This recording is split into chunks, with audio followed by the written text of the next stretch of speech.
Boa tarde, queridos irmãos, queridos amigos, queridos familiares, irmãos da Igreja Batista em Vila das Belezas, queridos irmãos de outras igrejas que já são parceiros nossos, companheiros nossos de todas as tardes.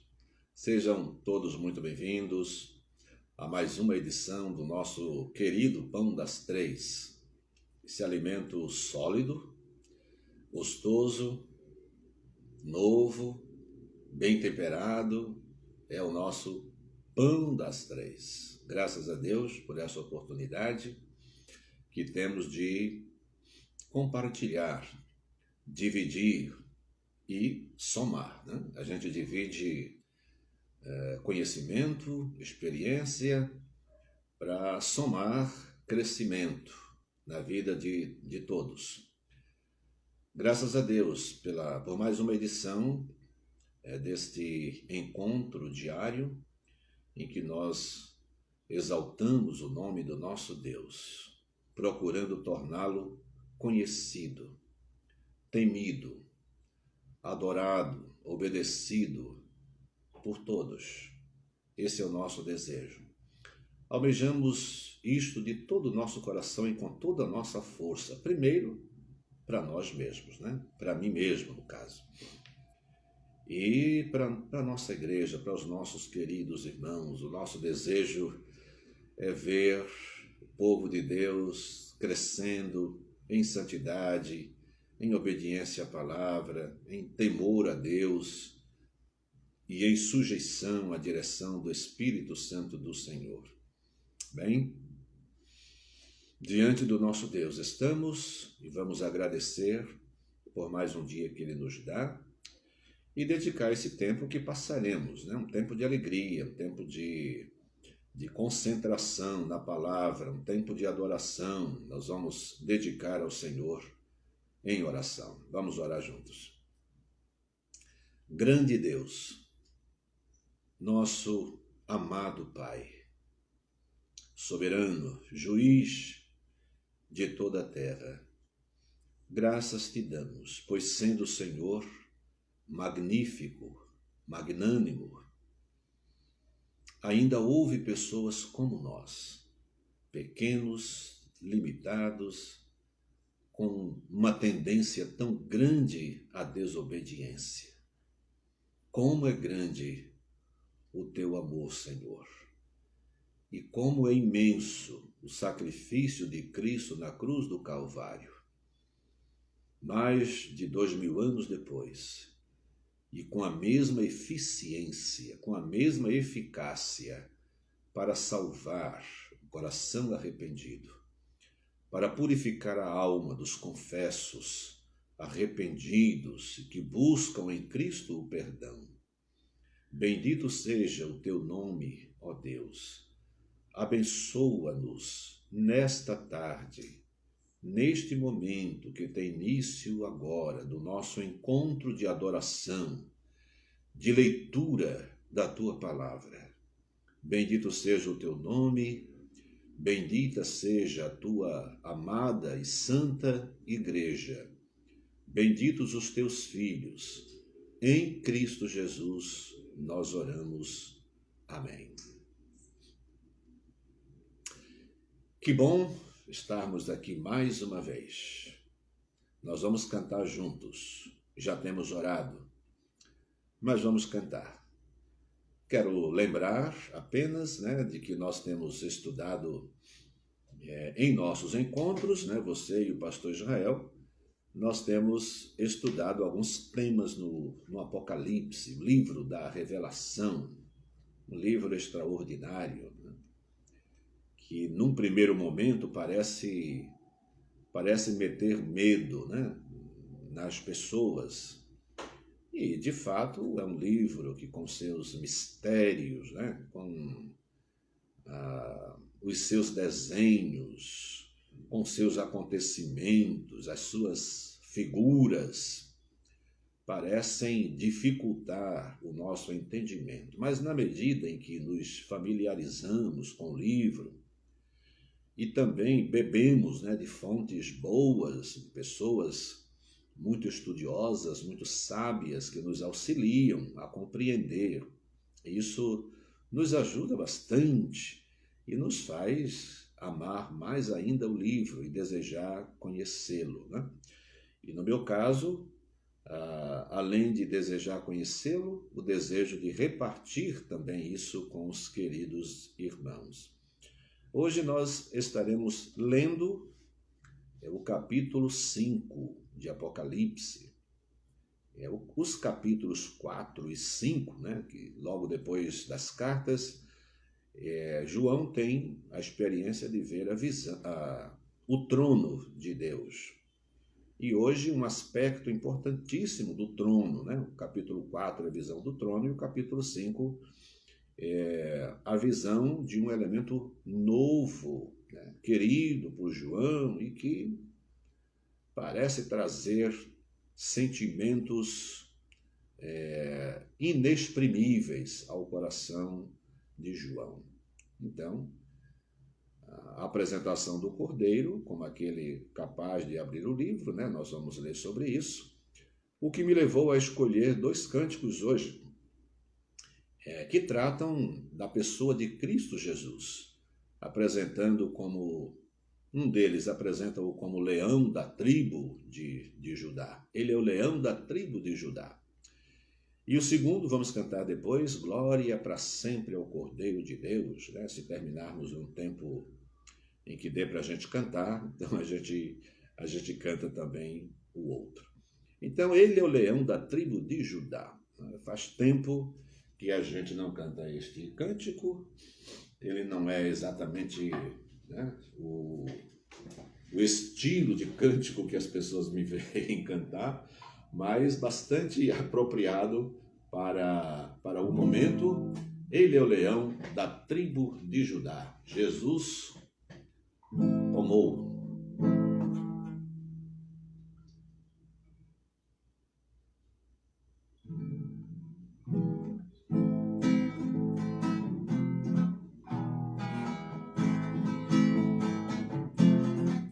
Ele é o leão da tribo de Judá. Jesus tomou nossas cadeias e nos libertou. Ele é a arma da nossa vitória,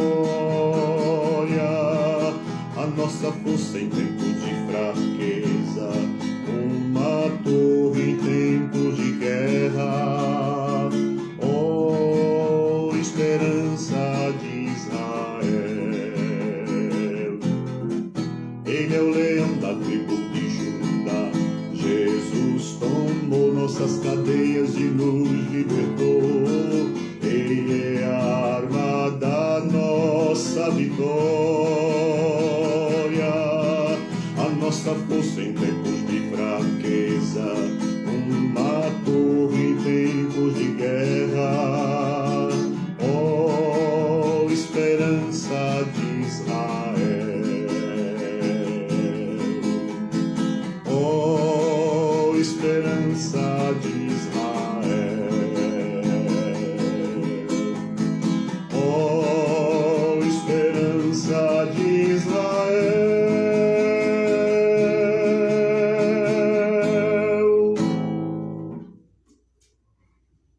Faz tempo que não cantava esse cântico. Nossa igreja também faz bastante tempo, né? Um hino com uma letra assim, bem específica, né? Fica aí aguardando temas de pregação também específicas, né? Como o pão das 3 acontece muito mais vezes, e os temas são muito variados, são 3 pastores, cada um trabalhando, então uma hora ou outra esses hinos entram em cena, né? Esses hinos antigos. Queridos irmãos, já abriram a sua Bíblia em Apocalipse, capítulo 5.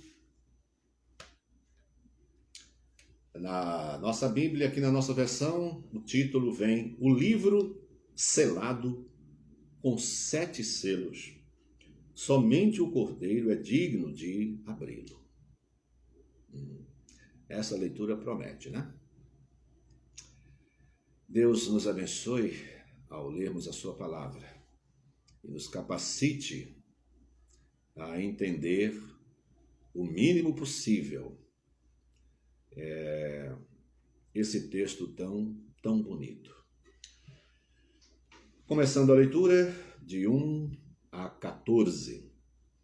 E vi na destra do que estava assentado sobre o trono um livro escrito por dentro e por fora, selado com 7 selos. E vi um anjo bradando com grande voz: quem é digno de abrir o livro e de desatar os seus selos? E ninguém no céu, nem na terra, nem debaixo da terra, podia abrir o livro, nem olhar para ele. E eu chorava muito, porque ninguém fora achado digno de abrir o livro, nem de o ler, nem de olhar para ele. E disse-me um dos anciãos: não chores, eis aqui o leão da tribo de Judá, a raiz de Davi, que venceu para abrir o livro e desatar os seus 7 selos. E olhei, e eis que estava no meio do trono e dos 4 animais viventes, e entre os anciãos um cordeiro, como havendo sido morto, e tinha 7 pontas e 7 olhos, que são os 7 Espíritos de Deus enviados a toda a terra. E veio e tomou o livro da destra do que estava sentado no trono. E havendo tomado o livro, os 4 animais e os 24 anciãos prostraram-se diante do Cordeiro, tendo todos eles harpas e salvas de ouro cheias de incenso, que são as orações dos santos. E cantavam um novo cântico, dizendo: digno és de tomar o livro e de abrir os seus selos, porque foste morto, e com o teu sangue compraste para Deus homens de toda tribo, e língua, e povo, e nação. E para o nosso Deus os fizeste reis e sacerdotes, eles reinarão sobre a terra.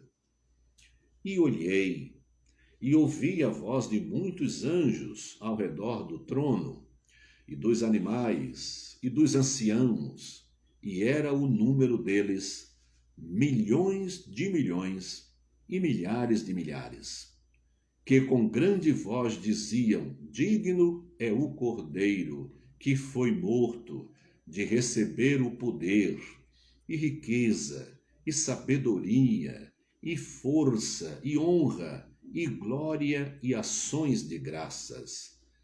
E ouvi a toda criatura que está no céu e na terra, e debaixo da terra, e que está no mar, e a todas as coisas que neles há, dizer: ao que está sentado sobre o trono e ao Cordeiro sejam dadas ações de graças, e honra, e glória, e poder para todos sempre.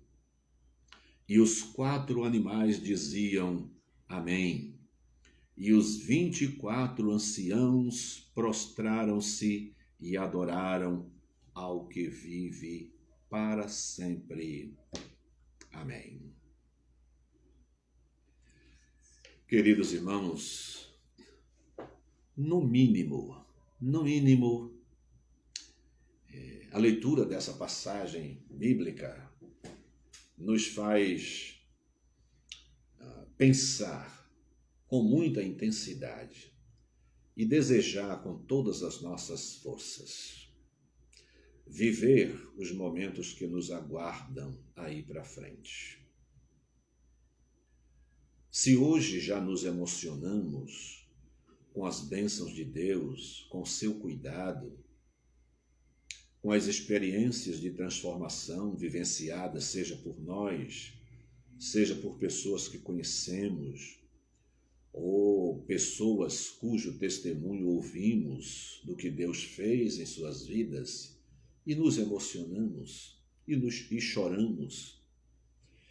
É de se imaginar a alegria, a emoção, o sentimento de êxtase espiritual que nos aguarda quando os nossos olhos contemplarem tais acontecimentos escatológicos, mas temos a segurança de que eles acontecerão.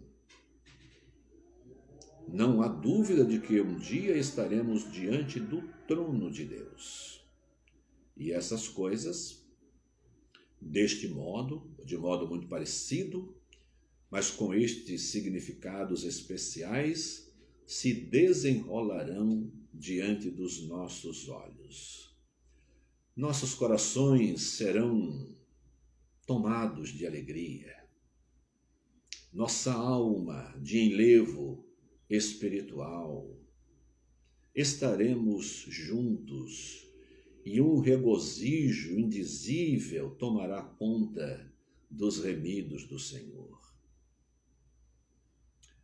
João, exilado, foi exilado com o propósito de se distanciar de Deus, das coisas de Deus, e com o propósito de se impedir que ele continuasse falando, ensinando essas coisas.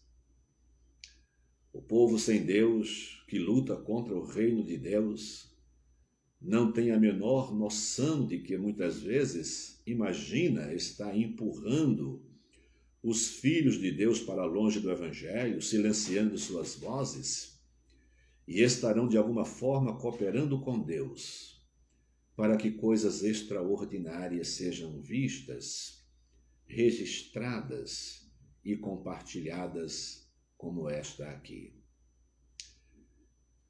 No capítulo 4, se vocês se lembram, João é convidado a subir, com a promessa de que Deus vai lhe mostrar várias coisas relacionadas aos acontecimentos futuros.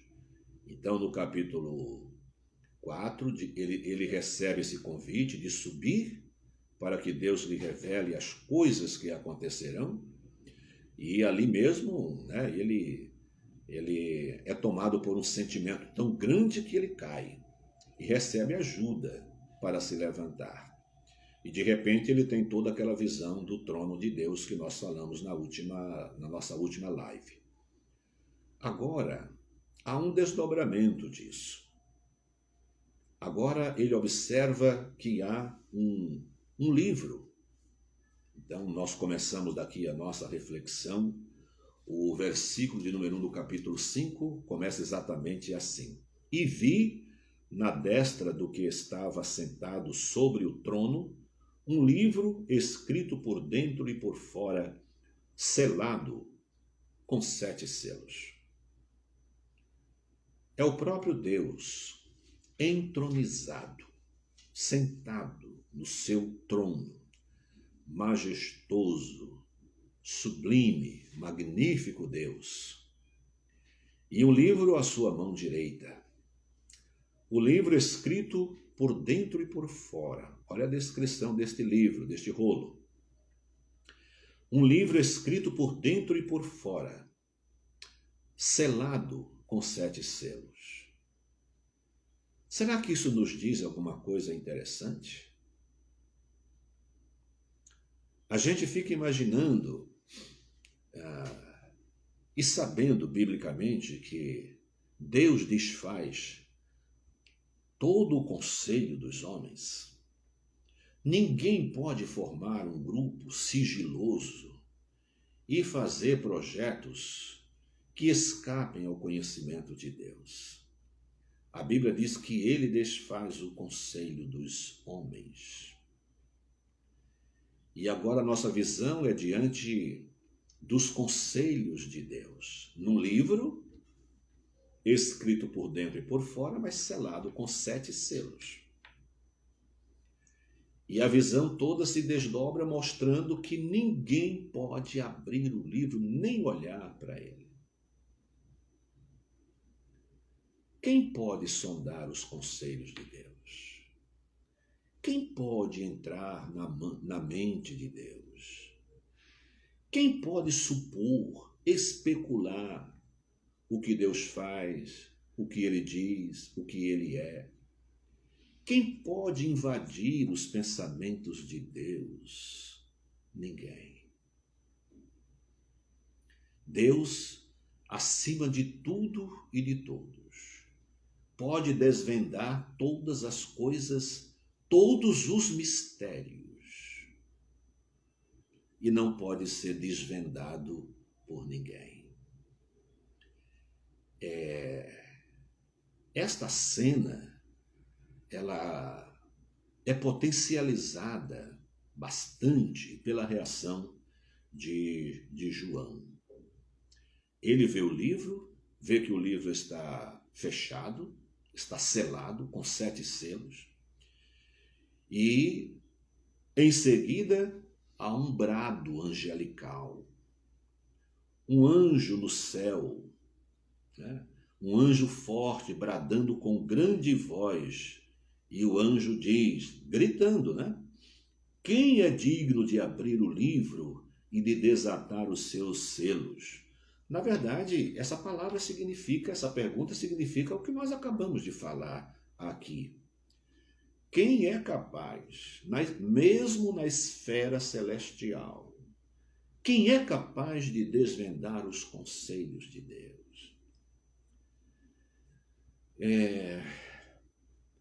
O conhecimento da Bíblia, por menor que seja, é extremamente prazeroso, né? Porque me veio agora a lembrança de um texto de Jeremias, em que Deus, falando ao profeta, né, para falar ao povo, Deus diz a Jeremias, eu sei os pensamentos que tenho acerca de vós, pensamentos de paz e não de mal. Mas é interessante que Deus diz assim, eu sei. Quando ele diz eu sei, ele está dizendo ninguém sabe, nem você, Jeremias, né? Que era bem chegadinho de Deus, né? Vivia em comunhão, grande profeta, e ele mesmo ouve Deus dizer, eu sei os pensamentos que tenho acerca de vós. Olha, quem é digno de abrir o livro e desatar os seus selos? Traduzindo, quem no céu ou na terra ou abaixo da terra? Quem é capaz de descobrir, de sondar os conselhos de Deus? Nenhum homem. Nem mesmo a mais alta categoria dos anjos celestiais, os anjos bons que não caíram, muito menos os que caíram, que se afastaram da presença de Deus. Presença em termos de comunhão, né? Os olhos de Deus acompanham todas as coisas e todos os seres, inclusive Satanás. Então ele não fugiu da presença de Deus no sentido de não poder ser alcançado, mas distanciou-se, né? Perdeu a comunhão com Deus. E ninguém no céu, nem na terra, nem debaixo da terra podia abrir o livro nem olhar para ele. Parece que há um silêncio. A expectativa de João parece ser frustrada, porque no versículo 4, né, logo em seguida, e eu chorava muito, diz João, e eu chorava muito, porque ninguém fora achado digno de abrir o livro, nem de ler, nem de olhar para ele. Ora, o que isso significava para João? Nós não saberemos o que está escrito neste livro. Quando a gente associa a leitura desse livro com o que a gente lê em Daniel, que teve a visão de livros com os registros dos nossos procedimentos, lá Daniel não vê os livros, este livro especial. Este livro especial é mostrado a João. João não teve a visão dos livros de registro, mas teve a visão deste livro, que tudo indica, né, é a promulgação da sentença divina sobre toda a humanidade. É uma espécie de veredito. O que vai acontecer? Dar-se-á prosseguimento sobre a vida eterna, o morar nos céus, quem vai e quem não vai, tudo isso está neste livro. E ninguém pode lê-lo. Ninguém foi encontrado. João chora. É interessante pensar na causa do choro de João. As pessoas que mais conhecem Deus são as pessoas que mais se emocionam e tanto mais querem adquirir conhecimento sobre Deus. Quem conhece muito a palavra passa a amar tanto a palavra que essa pessoa se torna insaciável da palavra de Deus. Ela quer ler mais, ela quer conhecer mais.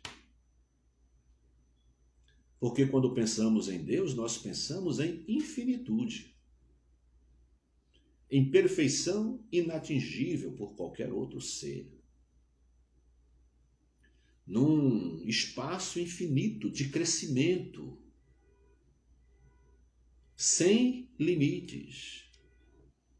Então, queremos crescer nele, queremos avançar em direção ao próprio Deus. Mas com o livro fechado, a sentença escrita, mas o livro não pode ser aberto, porque procura-se um homem, um ser angelical, ou um homem da terra, ou um ser abaixo da terra, que é mencionado aqui também, que seja capaz de abrir o livro e não é encontrado. João chora. Se tudo parasse exatamente aí, a nossa esperança se desvaneceria. Os nossos sonhos de uma vida eterna, de estar com Cristo, de ver a sua face, de ouvir o vinde a mim benditos de meu Pai, tudo isso teria um ponto final, ou uma reticência aí, aguardando continuidade.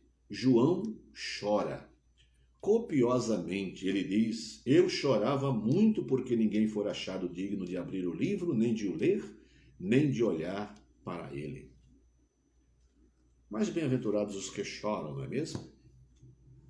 Bem-aventurados os que choram.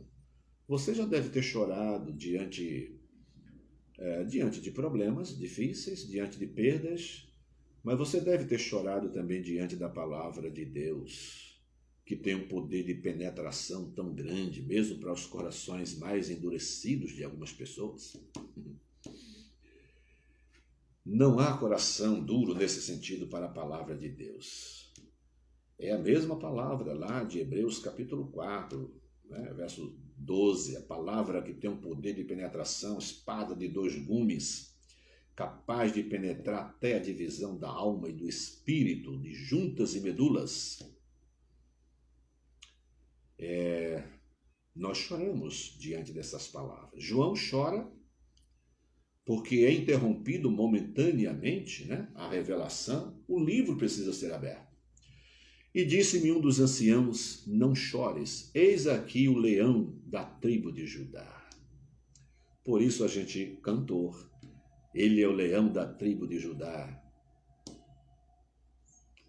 Jesus Cristo. Isso nos faz lembrar que quando Jacó estava abençoando os seus filhos e abençoou Judá, Jacó disse assim, ele dava uma descrição para cada um dos seus filhos. E quanto a Judá, ele disse: Judá é um leãozinho. Olha só que interessante, Jesus vem a ser o leão, porque é da descendência, ele é da tribo de Judá. Portanto, ele é apresentado como o leão da tribo de Judá. E ao mesmo tempo o cordeiro, o cordeiro pascal, dois animais, um tão feroz, tão valente, que mete medo em qualquer outro animal e em qualquer pessoa. E o outro cordeiro, animal incapaz de se defender, incapaz de atacar alguém. É um animal tão majestoso e o outro aparentemente... Aliás, o cordeiro, né, a ovelha, era o sacrifício das pessoas pobres. É interessante, né, salientar isso aqui.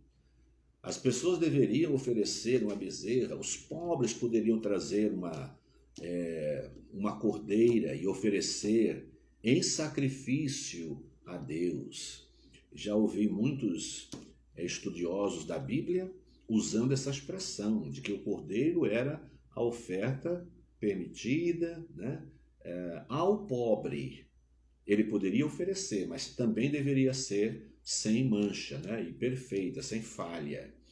Então Jesus, ele consegue ser esse majestoso leão, o leão da tribo de Judá, e o cordeiro de Deus, né, que se torna extremamente passivo diante dos algozes que querem matá-lo, e ele se entrega, e vão matá-lo mesmo, né, lá na cruz. Isso aconteceu. Então, eis aqui o leão da tribo de Judá, a raiz de Davi, que venceu para abrir o livro e desatar os 7 selos. Quando foi que Jesus venceu? Você se lembra? Quando foi que Jesus venceu? Onde foi que Jesus venceu? Lá no Calvário, no Gólgota, na cruz. Quando nós chamamos atenção para este espetáculo da cruz de Cristo Jesus, é porque a nossa visão, chamada teologicamente, né, de visão reducionista, quer dizer, nós não conseguimos enxergar tudo que a cruz representa, nós não conseguimos enxergar. A gente se habituou a dizer Jesus morreu na cruz para nos salvar.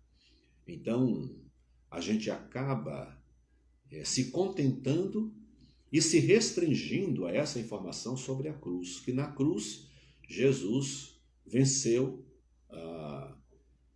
Satanás, esmagou a cabeça da serpente e consumou a obra redentora para todos os homens. Então Jesus morreu para nos salvar. Mas o que estava acontecendo na cruz, né, por essa revelação aqui a gente sabe, o que estava acontecendo na cruz era o começo de um acontecimento, de um fato, que contínua e eternamente se desdobraria, modificando ou dando sentido a todos os fatos futuros, os temas escatológicos necessitariam do que aconteceu lá na cruz para a sua real compreensão. Olha, aqui nós temos o testemunho de um dos anciãos. Não chores, eis aqui o leão da tribo de Judá, a raiz de Davi, que venceu para abrir o livro e desatar os seus 7 selos.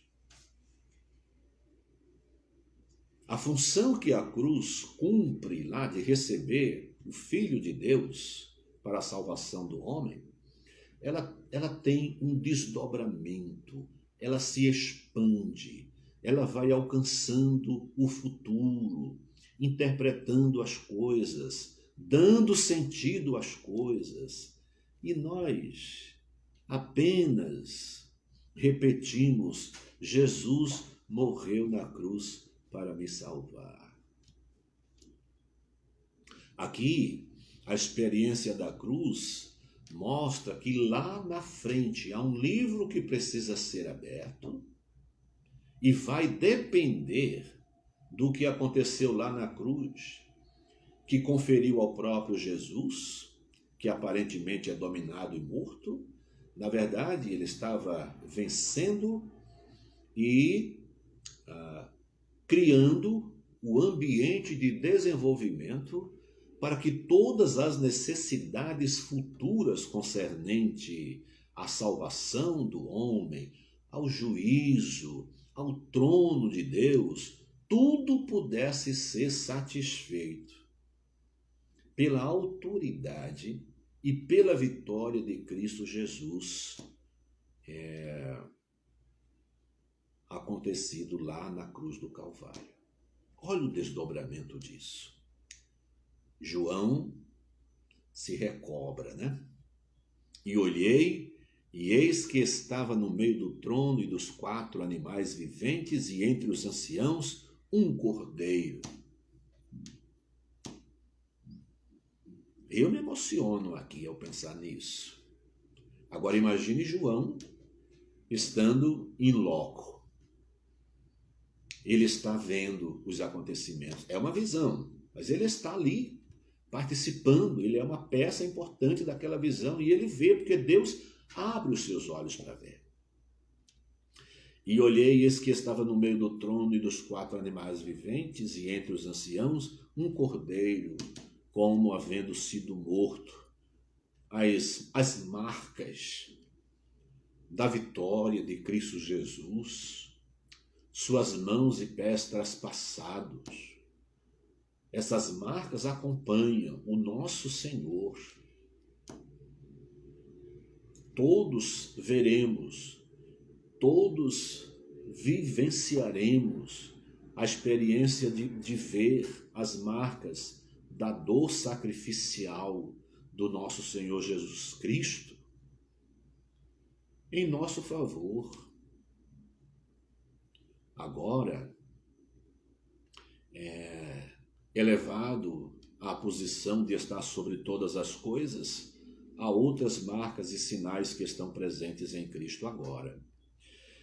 Como havendo sido morto, e tinha 7 pontas e 7 olhos, que são os 7 Espíritos enviados a toda a terra. Este grupo, né, de figuras, as 7 pontas e 7 olhos, no Antigo Testamento a gente ouve muito falar sobre os cornos, né, que são essas pontas, chifres em animais, e como figura apocalíptica, ela tem o sentido de poder. Jesus, o Cordeiro, com aparência de que foi morto e agora reviveu, ele vem com essas imagens, com essas figuras de poder absoluto, poder perfeito. Essas pontas representam o poder e 7 representa a perfeição, a totalidade. Lembra-se de quando Jesus disse aos seus discípulos: todo o poder me é dado nos céus e na terra. Todo o poder. Aqui o poder, ou todo o poder, é representado por essas 7 pontas e 7 olhos. 7 também a perfeição da capacidade de conhecimento, quer dizer, a onipresença e a onisciência de Deus aqui representada. Ele é capaz de conhecer tudo ao mesmo tempo, em todos os lugares e em todo o tempo. Bendito Jesus, bendito Cordeiro de Deus. São os 7 Espíritos de Deus enviados a toda a terra. E veio, tomou o livro da destra do que estava sentado no trono, e havendo tomado o livro, a coisa vai crescendo aqui, né? Ele toma o livro em suas mãos. Finalmente, a revelação de Deus, né? Ela vem aqui se desdobrando num crescente extraordinário. Chega o momento, aquele momento de dúvida, né? De frustração, então tudo acabou, ninguém vai conseguir abrir o livro. O Cordeiro é apresentado. Ele toma o livro que está à destra de Deus, ou seja, está na mão direita de Deus, e quando ele toma o livro, os 4 animais e os 24 anciãos prostraram-se diante do Cordeiro, tendo todos eles harpas e salvas de ouro cheias de incenso, que são as orações dos santos. Quantos mistérios e quantas coisas estão sendo construídas pelas nossas ações, pelos nossos atos de louvor, pelos nossos momentos de adoração, pelas orações que fazemos, pelo serviço do povo de Deus aqui na terra. Não estamos apenas saindo da nossa casa e indo para a igreja. E nesse período, nós não estamos apenas ligando um aparelho, sintonizando ele aí numa página do Facebook, como uma atividade quase lúdica. Não. Há um hino antigo que diz: há tão grandes mistérios na trilha ao seguir. Uma música muito antiga do pastor Feliciano Amaral. Há grandes mistérios em nossa trilha e nós vamos produzindo tantos outros na medida em que caminhamos e avançamos com Cristo Jesus. Por isso não ficamos para trás, não retrocedemos, não recuamos, avançamos com Cristo em direção aos tesouros inacessíveis ao homem, à nossa mente, mas que nos aguardam, porque Deus tem guardado para os seus. E nós estamos em busca de uma pátria, do nosso tesouro precioso, Cristo Jesus, da salvação eterna, né? Que é a antítese da vida que temos aqui, cheia de dores e sofrimentos, incertezas, fracassos, inclinações para o mal. Nós estamos caminhando em direção a uma pátria, e enquanto caminhamos e realizamos os serviços do nosso Deus, nós estamos entesourando os nossos bens no céu, fazendo essas coisas acontecerem ou serem preparadas para aquele grande acontecimento. E cantava um novo cântico, dizendo: digno és de tomar o livro. Olha, um hino, um cântico, como todos os demais aqui, totalmente cristocêntrico. Nós precisamos aprender a valorizar e a reconhecer o que é um hino de adoração a Deus. Cristo está aqui. Cristo está nesse cântico e em todos os que nós encontramos aqui. Cerca de 20 cânticos aparecem no Apocalipse. Digno és de tomar o livro, de abrir os selos, porque foste morto e com teu sangue compraste para Deus homens de toda tribo e língua e povo e nação. Olha a capacidade de penetração do Evangelho e do reino de Cristo Jesus. Você pensa que os países, as nações das cortinas de ferro conseguem impor restrições ao Evangelho de Cristo Jesus? No dia em que Deus decide abrir uma porta para salvar os povos que estão perdidos naquele país, não há força que resista. Eu sou a porta que abre e ninguém fecha, que fecha e ninguém abre. E ele tem a chave também de todas as portas, de todas as entradas. Olha, compraste para Deus homens de toda tribo e língua e povo e nação. Olhem o alcance do Evangelho, o poder transformador do Evangelho. E para o nosso Deus os fizeste reis e sacerdotes, e eles reinarão sobre a terra. Irmãos, o que somos hoje, isso não importa. Estamos sofrendo? Isto passa. Restrições? Isto passa. Perdas? Não teremos mais. Pessoas queridas morrem, mas precisam morrer para viver em Cristo Jesus. Nós precisamos morrer. Se a semente não morrer, não dará lugar a uma árvore grande, frondosa, frutífera. Olha o que a morte de Cristo produziu. E algumas vezes observamos que algumas mortes também produzem. Quantas ilustrações já ouvimos de que mães e pais passaram a vida inteira orando por filhos rebeldes E o filho resistia, até que a mãe morreu. Quando a mãe morreu, o sujeito foi lá e se converteu. Alguém diz assim, puxa vida, que pena que a mãe não estava aqui para ver a conversão dele. Não há mais sofrimento.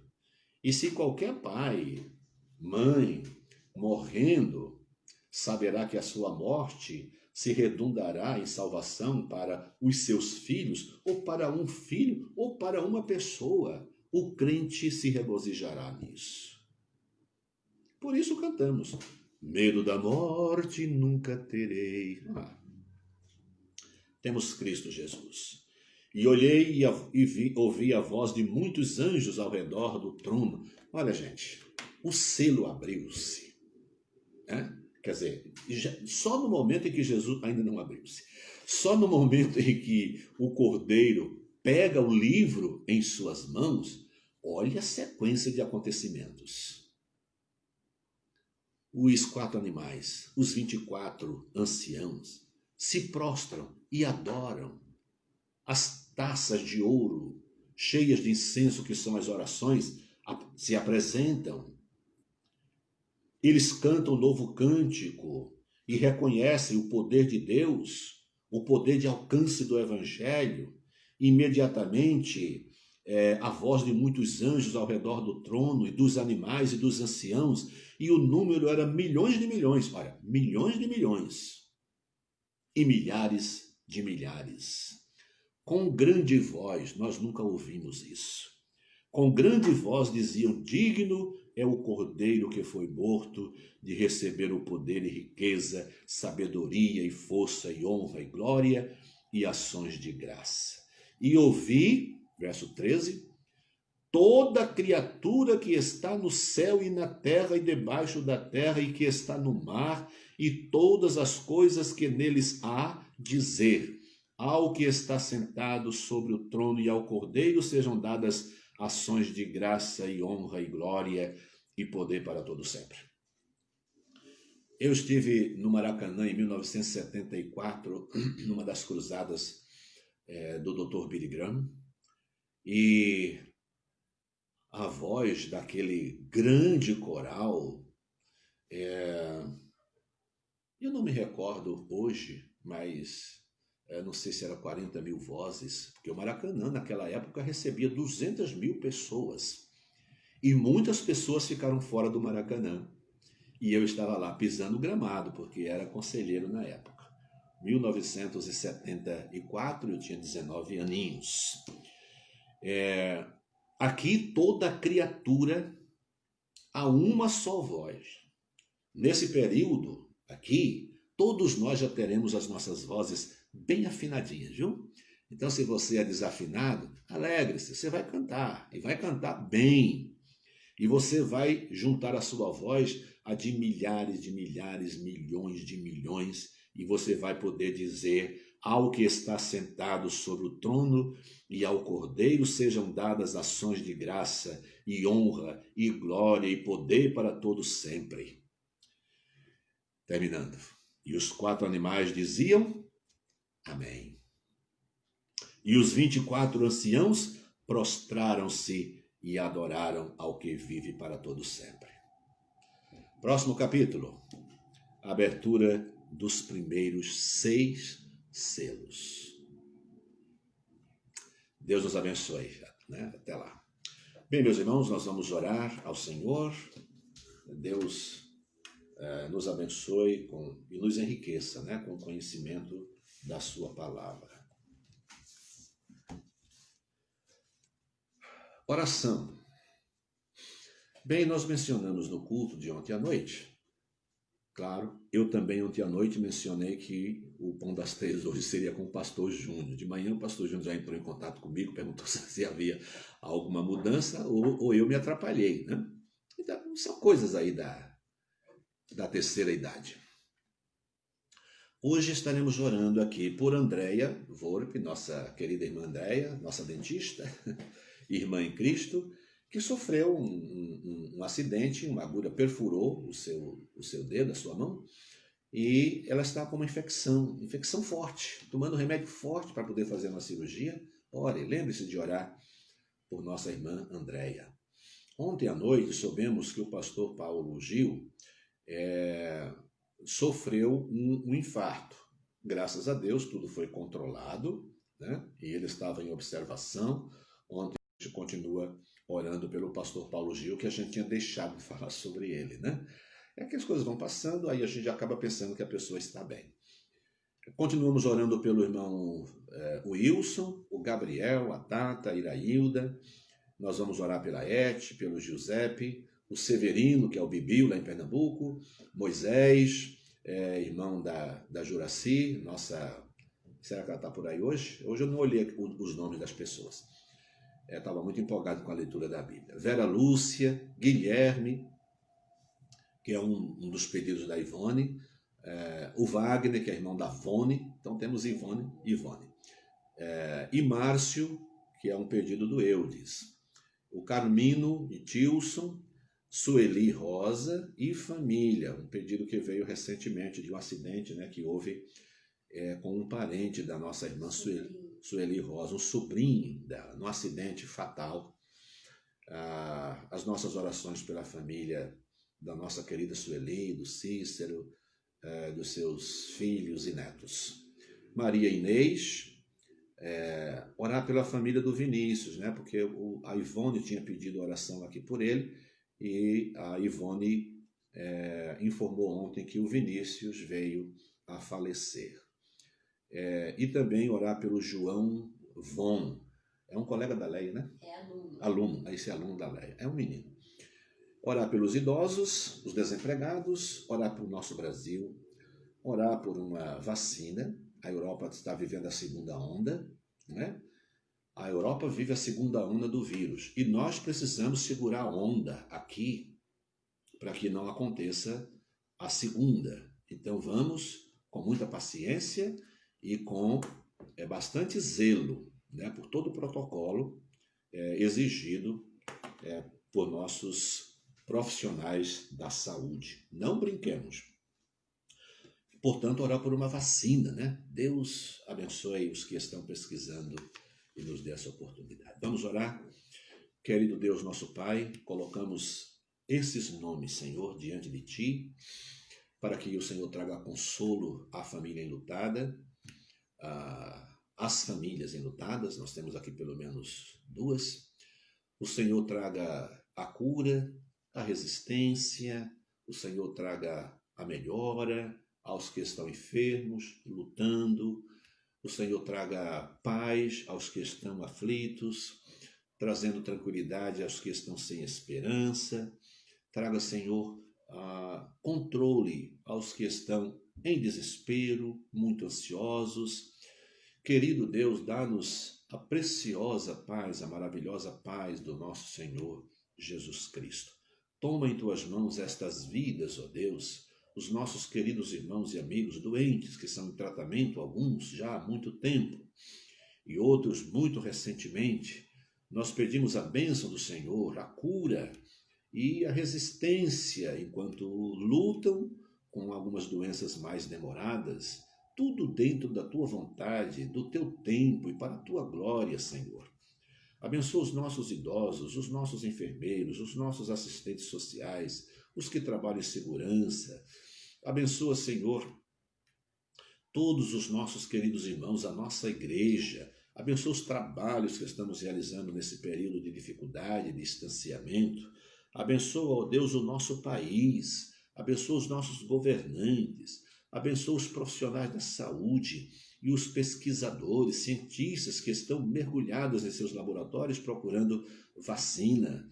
Nós pedimos que o Senhor coloque a sua mão poderosa, porque a bênção, Senhor, só virá de verdade se o Senhor derramar a bênção.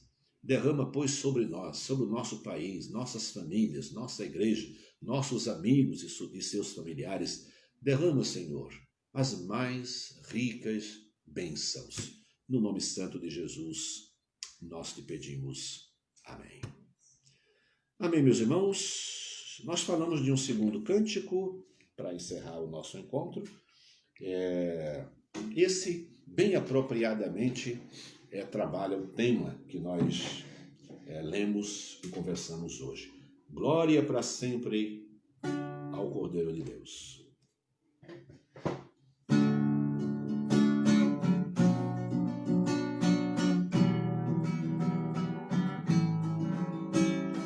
Glória para sempre ao Cordeiro de Deus, a Jesus o Senhor, ao Leão de Judá, a raiz de Davi, que venceu e o livro abrirá.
Em resposta ao poder de penetração do Evangelho, de que nós falamos em todos os povos, nações, tribos e línguas, todos adorarão, todos se prostrarão diante de Deus, se ajoelharão e confessarão que Cristo é o Senhor. Queridos irmãos da vila, de outras igrejas, queridos amigos, parentes, familiares, Deus abençoe a sua vida, a sua família. Nós estamos encerrando mais uma edição do nosso Pão das Três. Amanhã, sim, teremos o pastor Júnior dirigindo aqui mais uma edição do Pão das Três. Acompanhe os nossos trabalhos, participe conosco dos nossos encontros de adoração a Deus, todos os dias às 3 da tarde aqui no Facebook e quarta-feira às 20 horas. Domingo, às 10h30 e às 19 horas, na página do YouTube, Igreja Batista em Vila das Belezas, os nossos cultos de adoração a Deus. Tenham todos uma boa tarde, fiquem na paz, maravilhosa paz do nosso Senhor Jesus Cristo. Deus vos abençoe.